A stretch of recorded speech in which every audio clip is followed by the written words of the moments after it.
Welcome in once again to Gamecock Central Radio. It's Emerson Phillips, joined by our columnist Scott Davis for a look at Scott's column that's up this week on GamecockCentral.com. Survive and Advance is the headline. Scott, another action-packed column this week, man. The cardiac cocks kept you awake again this weekend, didn't they, Scotty? Emerson Phillips, another Saturday, another heart attack with the Gamecocks. Just when you think you're going to have maybe an easy game, the Gamecocks take an 11-point lead into the second half and have the ball to start the half, and you're thinking, all right, things are going to happen. Put a touchdown on the board here, and you're feeling pretty good about your chances of winning the football game. And then things begin to sag for the Gamecocks a little bit offensively. Vandy moves the ball, and all of a sudden you're in the fourth quarter. You still have a 2-touchdown lead with about 7 minutes to go. So at that point, things are looking extremely good.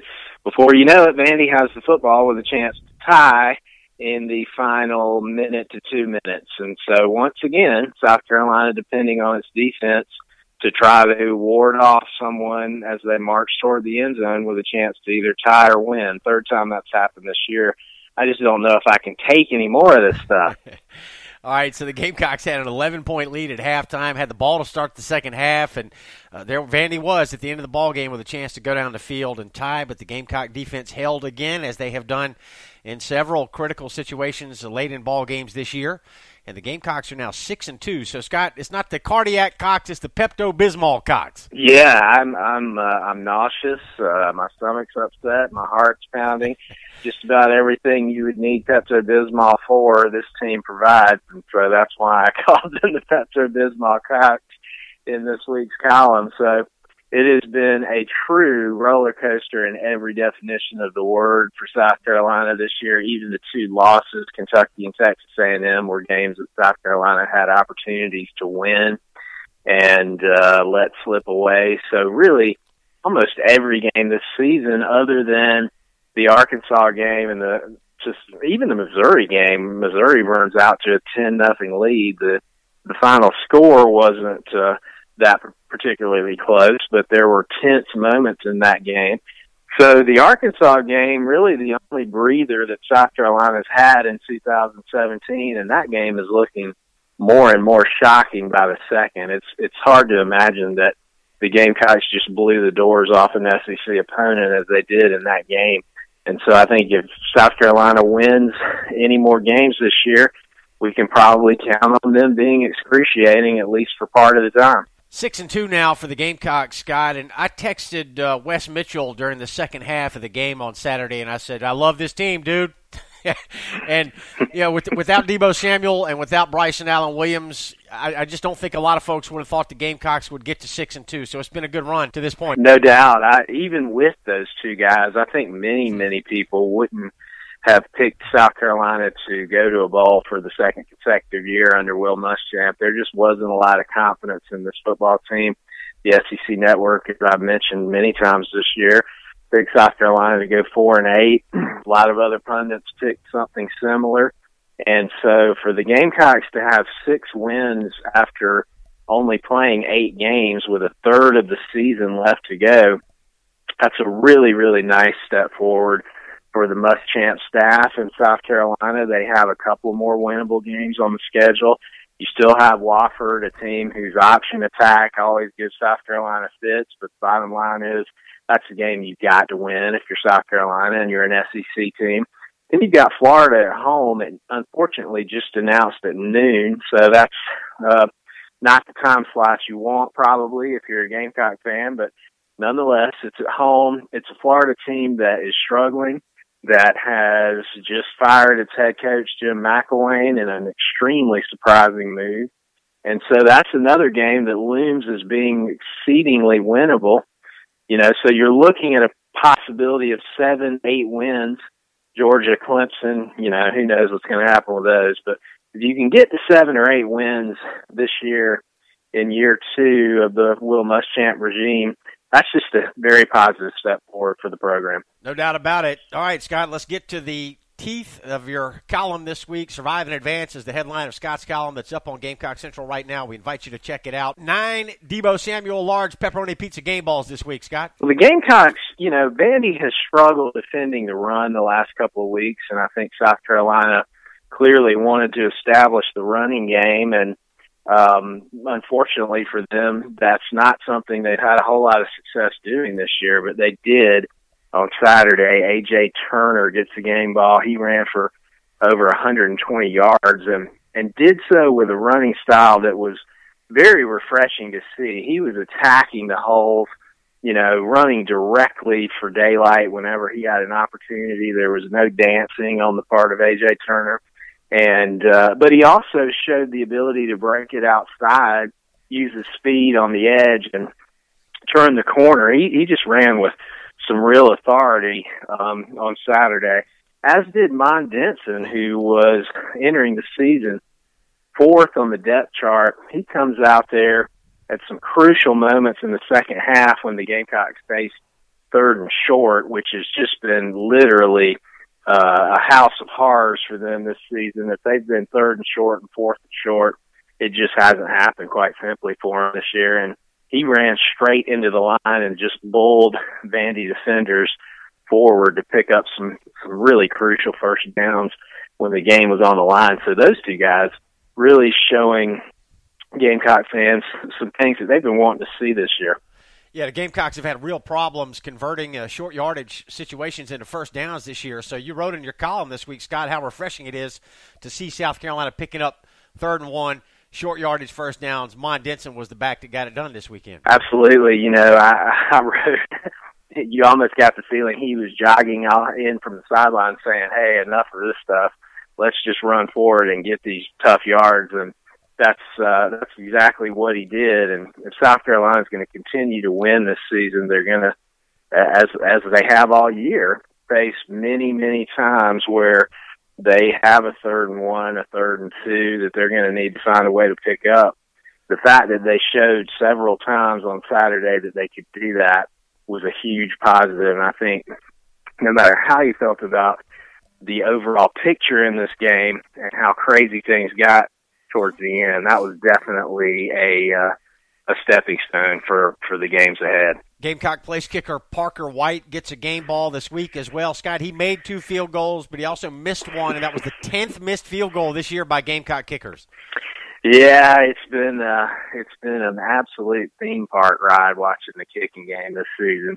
Parker White, you may not have noticed this if you were at Williams-Brice Stadium. I was watching the game on TV on the SEC network, and after he hit his first field goal, he turned to the sidelines and lifted up his hands and shrugged, basically as though to say, hey, who knows what's going to happen when I try to put this thing to the uprights.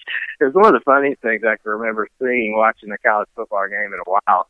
And, but yeah, missed one later in the game. I think it was a 47-yarder, so certainly not a chip shot, but nonetheless, South Carolina, I think pretty much we just need to get used to the fact that when the Gamecocks line up to kick a field goal, literally anything may happen. Scott, you give a game ball to an elderly Gamecock fan, and I saw this shot on TV, and it really made my heart swell with pride. This Gamecock fan, this old fella standing up. He's the only guy in his section standing, and he's turning to the left and the right, and he's encouraging people to stand up and yell. He gets a game ball this week. No doubt. I didn't know how many people saw that. I wanted to make sure I highlighted that because it was probably like a 5-second glimpse that we got of that on the TV cameras. But I don't know how old this individual is, and if he's listening and is only in his early 50s or something, my apologies. But seemed to be an older gentleman who was extremely disappointed by the effort given by the fans in his section.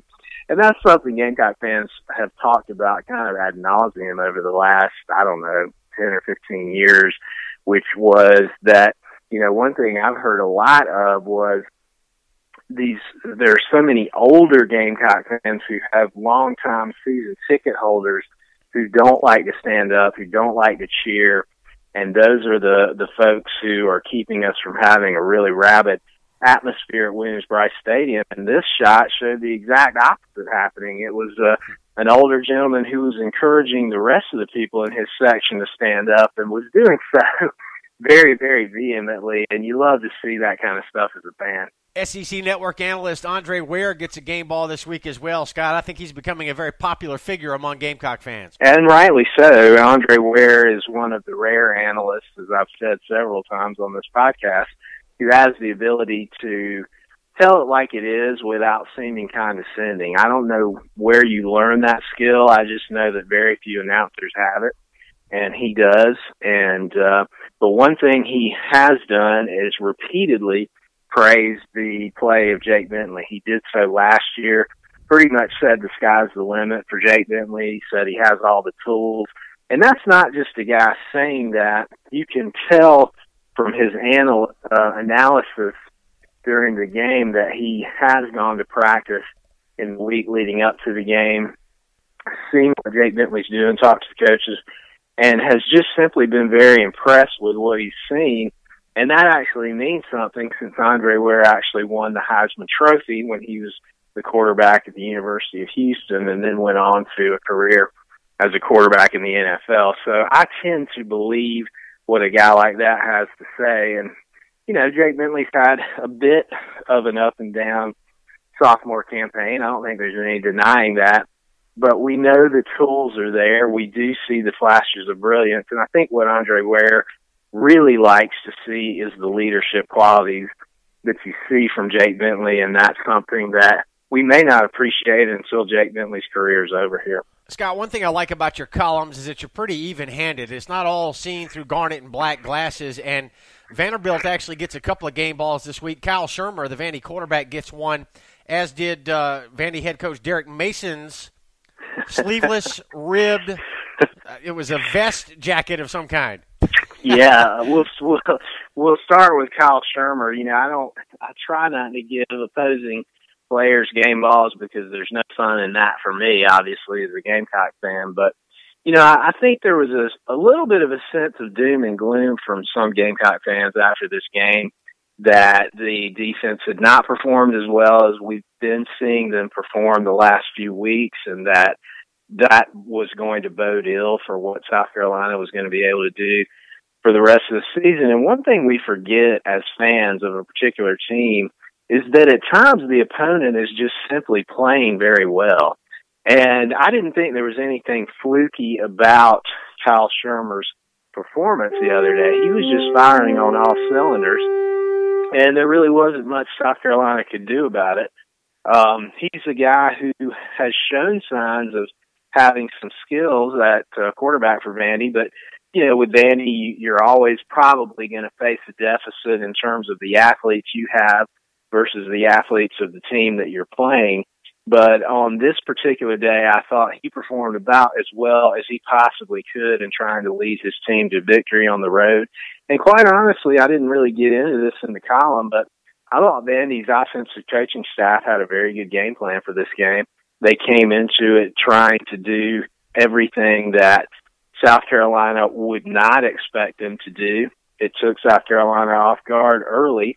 Then late in the game, when South Carolina's defense was very tired, being on the field much of the second half, they kind of exposed them to some extent, and that's why it was such a white knuckle ride to the finish there at the end, and hoping that the Gamecock defense would hang on, which fortunately, they did.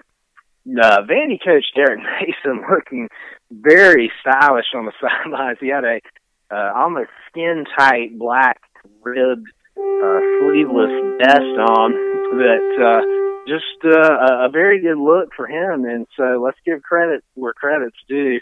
From a fashion perspective, I thought the Commodore coaching staff outperform South Carolina's coaching staff in this ballgame. Gamecock Central Radio, Emerson Phillips with Scott Davis, our columnist. Survive and Advance is Scott's column that's up on Gamecock Central. We invite you to check it out, and we hope you've downloaded the Gamecock Central Radio app. We got this free phone app that allows you to listen to our podcast on your cell phone or mobile device. You can get it on the App Store and on Google Play. Subscribe to our podcast. Search for Gamecock Central Radio on iTunes, SoundCloud, and other popular services, or just visit radio.GamecockCentral.com. The app is free. Our podcasts are free. Download the app today. And be sure to take advantage of the Gamecock Central hotline. We set up this phone number that allows you to call in and be a part of our podcast. Call 803-497-9058. It's 497-9058. Leave us a voice message with a question about the Gamecock football team or about an upcoming opponent, and we'll play a recording of your voice on an upcoming game day edition of Gamecock Central Radio, and Chris Clark and Wes Mitchell will answer your question during the podcast. So get involved with the GCR podcast on the Gamecock Central hotline, 803-497-9058. Scott, 6 deflators this week, and first one goes to the officiating. Man, I don't think that's a surprise. If you talk to any fan who watched this game, whether it's a South Carolina fan or a Vanderbilt fan, I think they would have come away completely frustrated by the officiating that they saw on Saturday. And forget about the gigantic pile of penalties that just kept accumulating throughout the game.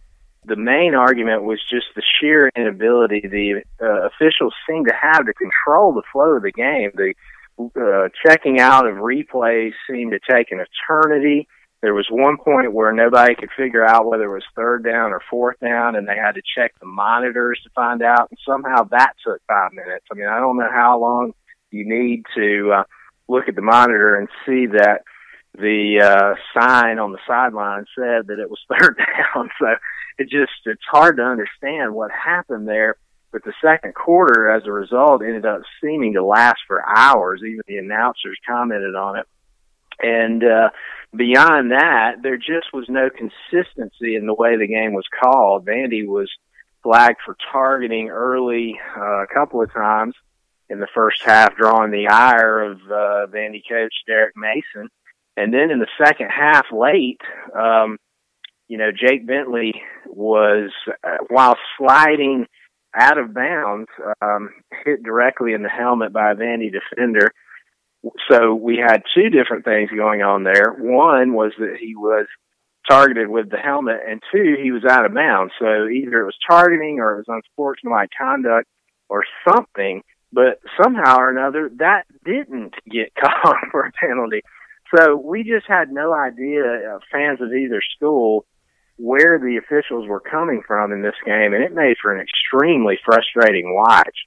Scott, the deflated ball of the year, in my opinion, goes to dabbing. It's got to stop, Emerson.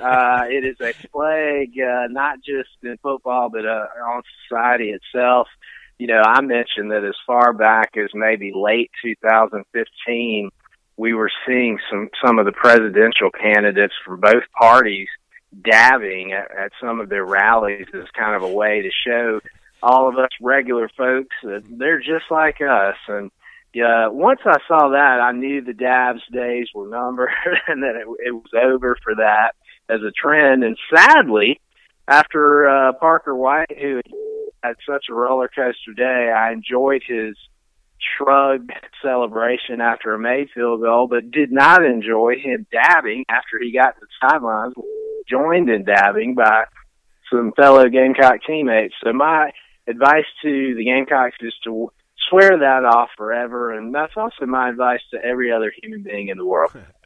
All right, Scott, finally, Jim McElwain, the former head coach of the Florida Gators, ousted this week after that embarrassing loss to Georgia and the debacle last week with the supposed death threat allegations that he talked about but never really clarified. He gets deflated ball this week also. One of the strangest weeks I can ever remember seeing for an SEC coach, between what we've seen happen at Florida as well as the Butch Jones saga at Tennessee. I mean, the SEC East is just a general firestorm of emotion right now.